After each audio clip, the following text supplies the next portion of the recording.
Hey everyone. So congratulations to making it to the end of this semester. There is not that much left to do depending upon how well you did on your research paper. So just need to hang in there and get this last bit done and then enjoy your summer.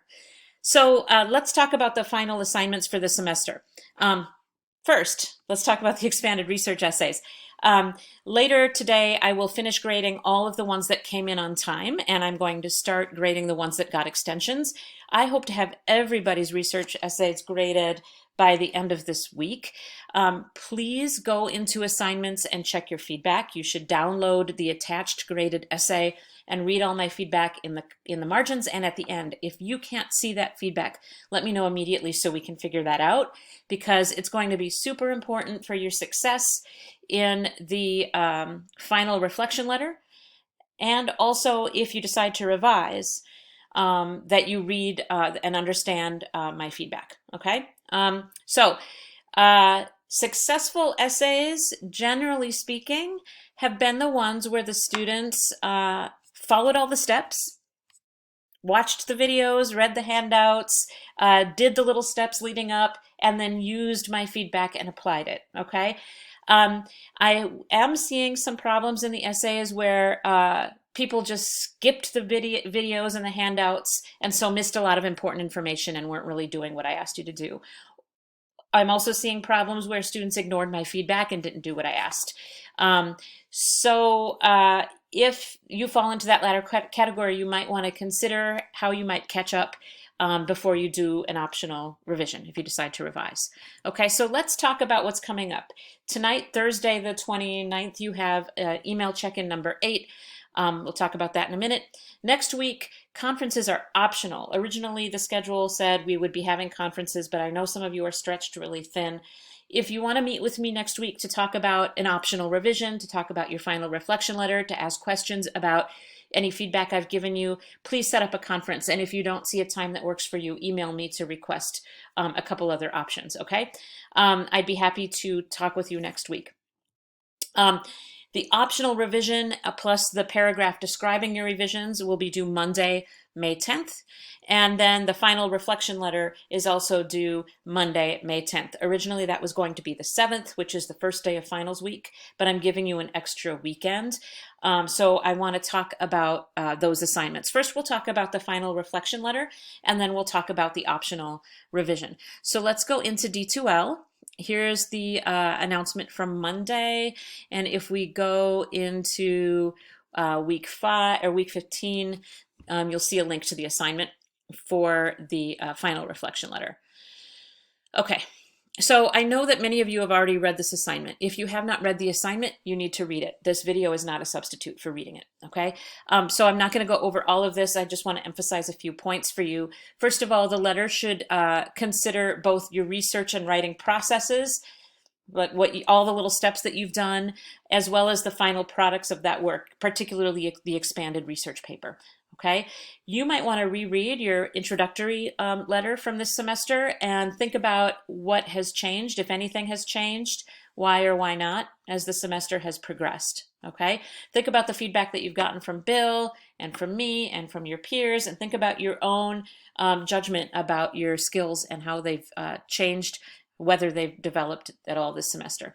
In this letter, you must cover the first 3 things on this list. First of all, the strengths and the other good stuff. What are you proud of? What has gone well when it comes to your research and when it comes to your writing? What's been good? Okay, give examples and go ahead and brag on how proud you are about the stuff that's gone well. I also want you to talk honestly about your weaknesses, your headaches, your struggles. Remember that good writers know how to do this. It is not a sign that you're a bad writer if you acknowledge where your challenges are, right? That's a sign of maturity as a writer. So I definitely don't want to see anyone say, oh, I don't have any weaknesses anymore, because that's just not true. We all have things that we struggle with, things that give us headaches, okay? So what things have given you the most trouble? What have you struggled with? Think about research and think about writing, and then give specific examples, all right? And the third and final piece of required content is the big takeaway. A class like this is required because it's assumed that you'll be able to take these skills into future college classes and also into your own lives. So what will you take with you as you go forward? If you wish, you may also talk to me and Bill about your experience either in online learning or pandemic learning or both. I know that none of you, well, maybe most of you would have chosen an online class if you had the option to be on campus. So I know for some of you this has been a struggle.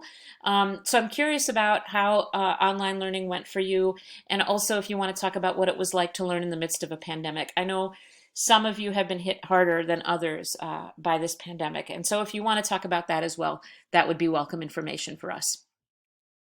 This assignment is worth 15% of your course grade, 150 points, so please take it seriously. We'll talk about the rubric. To get a C, you'll need to write at least 750 words. If you want to get an A, you're going to write more than that. You're going to use multiple focus paragraphs, and you're writing a letter, so it should be, dear professors, dear Lena and Bill, and then it should have a closing at the end. It can be single spaced if you want, but you should definitely organize into multiple paragraphs. I want to talk about style for a minute. This is a letter. You can be personal. You can direct it. You can address me and Bill, and use personal pronouns, obviously, since you're writing about yourself. And you can be, you can use language that's comfortable for you as long as you're proofreading and remembering that this still is a college writing assignment. Okay. So don't be so informal that you're not paying any attention at all to your sentences. Again, the deadline is Monday, May 10th. If you need an extension, as usual, ask in advance, but I need these in no later than May 14th because I need to get the grades in. Okay. I get in trouble if I don't get the grades in. So here's the rubric. Notice it looks a little bit different. The qualities of an A are all here in the left column, going all the way down to a D or an F. So if you want to go for an A, note that you're going to be writing a longer, more detailed letter. It's going to have a lot of specific and effective details. It's going to demonstrate a high level of self-awareness. It's going to be really focused. Your organization will be strong. Your sentences will be good and clear, and they'll flow well. Okay, a B is going to have all that stuff, but maybe not quite as high quality. A C is going to be average. A C is going to get the job done. Okay, and if you earn a D or an F on this, it's because you just haven't met the requirements. Obviously, if you plagiarize, I can't imagine why you would plagiarize on a final assignment, but if you do, that's an F, and it makes it really hard for you to pass the class. So obviously you should do this work yourself, okay? For email check-in number 8 that's due tonight, the 29th, you're going to start planning this letter. You're going to send me an email that tells me at least a couple of the things that you need to do in the letter. So at least 2 of these things I've listed in weekly content. Your strengths as a researcher, your weaknesses as a researcher, your strengths as a writer, your weakness as a writer. Okay, please be detailed, and I'll try to respond to those over the next couple of days. All right, so that's what is absolutely required of you before the semester ends. Once that cover letter is in, or the reflection letter is in, and you don't need to do the optional revision, then you're done with the class. Congratulations. I want to talk about the optional revision next, and why you might need to do it, and why you might just opt to do it. If you earned an F on your research paper, you are required to revise this paper because the IAI, the agreement that we all abide by to make sure your course credit transfers, stipulates that you must get at least a D on the final research paper in order to get course credit with a C in the class or better, okay? So if you got an F in the class, that means your course grade will, let me back up. If you got an F on the final paper, that means your course grade will be a D or an F. If you want to bump that up to a C, you will need to revise and really address the reasons that your essay got the F in the first place. So if you got an F on the research paper, revision is required. For the rest of you, it's optional. And I can talk with you if you're trying to decide whether or not to do it. Remember, in many cases, the chances of one revision influencing your course grade might be small. So your motivation should be to become a better writer, um, to address the areas where you didn't do as well as you would have liked. So if you are definitely not planning to do the revision, if you are passing the class and you got a passing grade on the research paper, you can stop listening to the video at this point if you want. If you got an F on your research paper, we should talk about the revision now. All right, so let's look at that. Oh, I don't know what happened there. Let's go back here. Sorry about that. The optional revision assignment is here. All right, so I want you to read this over really carefully. It's really important to note that your revisions need to respond to the feedback. So if you got an F on the paper because of plagiarism or not meeting the sources, you'll need to fix that. You'll need to meet the sources. If you want your C to go up to a B, you'll have to address whatever reason it was that you got a C. Maybe your paragraphs were kind of unfocused, whatever it might be. So that's why it's so important that you understand my feedback and let me know if you don't. Okay? You must revise substantially and really address those things. If you make just tiny little changes, it's probably not going to help your grade at all. And you must submit this paragraph that describes your revisions and why your essay is better now. I won't read the revision until I have that. Okay? Again, the deadline is May 10th, and I won't accept these late. I just won't. I don't have time. Unless you make an arrangement for an extension. Okay?